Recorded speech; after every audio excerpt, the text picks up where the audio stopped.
Hello everyone, this is the Killer Nacho yet again, and today's battle is against Yus yet again. This is another battle against him, and he's a really awesome YouTuber. He posts Wi-Fi battles of every generation, which is really neat. I guess not really Wi-Fi battles since he uses emulator and connects online with, the earlier generations that don't have Wi-Fi anymore, or never did. But, case in point, if you want to see some battles of every generation or any previous generation, go ahead and check Yus out. He's a pretty awesome dude. So, yeah, this is just a Gen 7 match, and this is actually a rarely used match, which, is always interesting. I decided to give Ambipom here a try, as I just go for a fake out, and, yeah, I end up probably hurting myself just as much after the leftovers recovery due to my life orb, so probably not a really smart idea to do that. Pretty much should have just, knocked off or U-turned that first turn, honestly.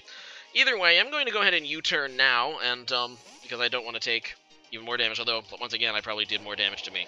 So, in comes my Sceptile, as he just goes for a, a Stealth Rock, which, I kind of knew he was going to do. That's probably why he led with it. But yeah, so, that Donphan is a thing. And, by the way, I led with Ambipom thinking that he would lead with Typhlosion. Most people use it as a lead because it can hit really hard right off the bat. And it also gets crippled by Stealth Rocks due to the Eruption. Either way, I'm just going to go ahead and Swords Dance with my Sceptile here as he goes out into Ninetales. Now, I do have the Focus Sash, and I was able to get this in before he was able to, get up the Stealth Rocks, which is nice. So, yeah, I'm just going to actually go for the Dragon Claw. I don't actually know why I have Dragon Claw on this Sceptile, but there's a good reason I do. It's a good thing I do. I guess it's supposed to be maybe a Mega Sceptile. Maybe I just put a Focus Sash on it temporarily. That's probably it.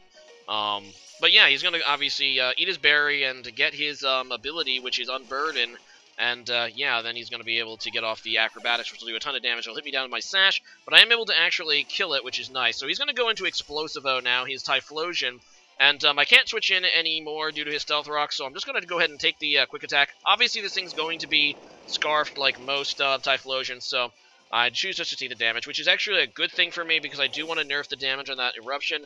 Full HP Eruption does a lot of damage, and that should put it in a range that is not going to be, it's still going to be doing a lot, actually. But at least it's not going to be doing quite as much.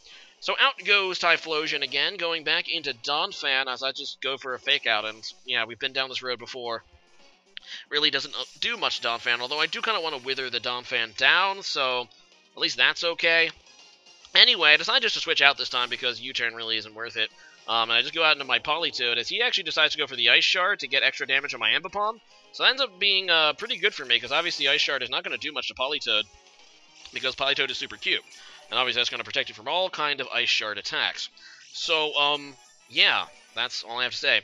I decided to go for the Ice Beam here because I know that he has Venusaur on his team, and I'm thinking, okay, that might be a switch in, from this thing. He ends up just going out into this guy, this Florges, I think? Yeah, Florges. So, I'm not really going to hit it that hard. I end up getting crit, but as you can see, this thing is obviously specially bulky. Well, its base stats are specially bulky, and this is probably going to be a tank set looking at that damage. Now, I know this thing is usually a Cleric, but I think... No, what do I do? Oh, I think I'd switch it up to a Scald here. No, I just switch out. Okay, that works. And he goes into Ninetales, which is actually kind of a poor play for him because his sun is about to expire. And, yeah, I'm not really sure why he would go into Ninetales knowing that. Oh, that was actually a good play, I should say, because he predicted Bronzong. So he predicted my Bronzong switch-in, but the bad news for him is that, the sun is going to go down, I believe, this turn. So, yeah, obviously switching in, or maybe it already did go down. I think it already did go down. There you go. So in comes Politoed again. He gets a burn on the freaking Flamethrower, which is just grr. So, yeah, he's going to go right back into his special wall Florges as I go for a Scald, and of course I don't get the burn. He gets a 10% burn off the freaking Flamethrower, and I can't get it off a 30% Scald. But whatever, I'm not salty. Scald shouldn't even have 30% burn anyway. Yeah, now this thing is usually going to be a Cleric, these Florges is, but I decided to, maybe I can make him waste a turn, using, what is it, Aromatherapy. So I decided just to go for the Toxic. Here he decides to go Wish, which actually isn't great for me, because that means he's going to be able to get a free switch, basically. And, even though I am going to go for the Scald, obviously he's going to go into Ninetales here, and he's going to be able to reduce my water damage by, his Drought ability, and then he's basically just going to heal it all back. I don't even know why I stay in. I decided to stay in and go for the Scald, anyway, I really should have switched out into something that might be able to check Ninetales like my Flygon, because this is, looking back on it, this was a dumb play, because, you know, there's no reason for him not to try to sip the sun here, and I should have seen that coming, so, and I didn't. Although in my mind, I guess I was thinking I really just wanted to wither down this Ninetales, because he does have, obviously, a Sun team, and I'm really kind of afraid now of Chlorophyll Venusaur.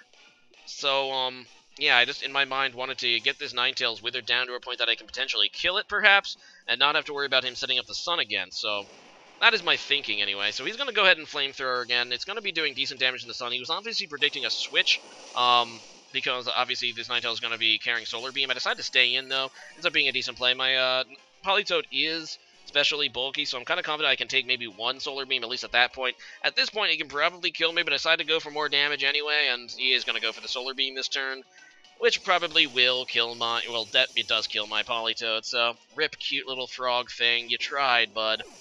Down you go. Any switch, in comes Ambipom. Like I said, I just want to get some extra damage. Now, I decide to, I believe, predict a switch. No, I go for the U-turn. I guess I was predicting a switch.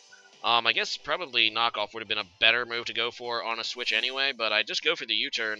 And now I'm thinking, oh crap, I'm kind of screwed, because if he goes for a Flamethrower, that'll really hurt. Instead, he just goes for a Will-O-Wisp, which really would have hurt my Flygon. But yeah, it ends up missing, which is great. Now, I'm like, okay, this is a speed tie. Maybe I can get lucky and win the speed tie too? No, because I never win speed ties. It just never happens. Flygon has 100 base speed, so does freaking Ninetales, and there you go. I don't remember the last time I've actually won a speed tie. It's so infrequent. I really shouldn't even expect. I should expect to just be outsped on speed ties every time. But whatever, he hits me with Hidden Power Ice. Somehow Flygon survives, which is actually kind of surprising to me, and I get off the Earthquake, killing the Ninetales. So at least he can't set up his Sun again, which is, you know, good thing for that. And yeah, he's just going to go into Typhlosion again and Erupt, and there's really nothing I can do. I have to sack a Pokemon. None of my Pokemon can take, obviously, 2 Eruptions in the Sun, even despite the fact that I made it a little weaker. So, yeah, I'm just going to go back into Ambipom, and this time I decided to be ballsy and predict the switch and knock off, and ends up being a decent move, because it's going to be able to knock off this Donphan's leftovers, so no longer can it just, you know, heal off half my damage, pretty much. And Ambipom's nearly dead. I can only switch it in one more time, I think, anyway, due to the Stealth Rock, so I decided just to go for the double hit to get damage on the Donphan, because I really don't know how I'm going to wither it down otherwise, so yeah, I take the damage, and he's going to be able to kill me with Ambipom. Thankfully, he goes for the Earthquake instead. I guess predicting Gardevoir, he could have actually killed me with Ice Shard. So, good thing he didn't. Either way, going to go into Bronzong now, because I'm pretty confident that this Donphan can't do much to me. Unfortunately, he's going to go right into Typhlosion. There's not a whole lot I can do. I decided to go for the Trick Room, figuring it was the safest play. Maybe if he doesn't switch into this thing, I don't know, maybe fearing an Earthquake or something. I really kind of wanted to set up Stealth Rocks, but there's just nothing I can do about that. He's going to go into Typhlosion, and I don't think I can take an Eruption. Maybe I could have, I don't know. Probably not, though. So I just go for the Explosion, and that's going to be boosted by my normal gem, so I'm at least going to be able to take that thing out, and I just have to hope that Gardevoir can, you know, just finish this off, sweep these remaining 3. This is a Calm Mind set. I also actually have Sing on this set, but he's going to go into this Pokemon, which I Toxic Poison, so I can't actually put to sleep. I have no prayer of doing it, so I just have to hope that this thing is not EV'd offensively, so I can take these Moonblasts pretty well, and I really don't. That is actually more damage than I expected. I am able to get off the first Calm Mind, though, which is going to reduce that damage, but that Moonblast actually did a little more than I would have liked, because I was really hoping that it wouldn't do that much, and after one Calm Mind, I should be able to maybe set up a Substitute, which is my other move. It actually only has one attacking move, this Gardevoir, which I probably should rework, but probably should get rid of Sing. It's just so inaccurate, but if I could have gotten off of Sing there, if I did not Toxic Poison this thing, I could have actually maybe gotten off of Sing, and then set up to sweep, which would have been hilarious, because I could have singed and then substituted and then maybe swept. But I Toxic Poison this thing, which is going to help take this thing down, but unfortunately it's going to keep me from being able to set up for free. As you can see, even with the Calm Minds, I am being withered down, and I believe he did get a special attack drop on one of those Moonblasts, which really doesn't matter, because I shouldn't have much of a problem KOing the rest of his Pokemon with Psychic, since his remaining Pokemon are Venusaur and Donphan, but unfortunately he's going to be able to pretty much take me down far enough that I will die to an Ice Shard, which is unfortunate.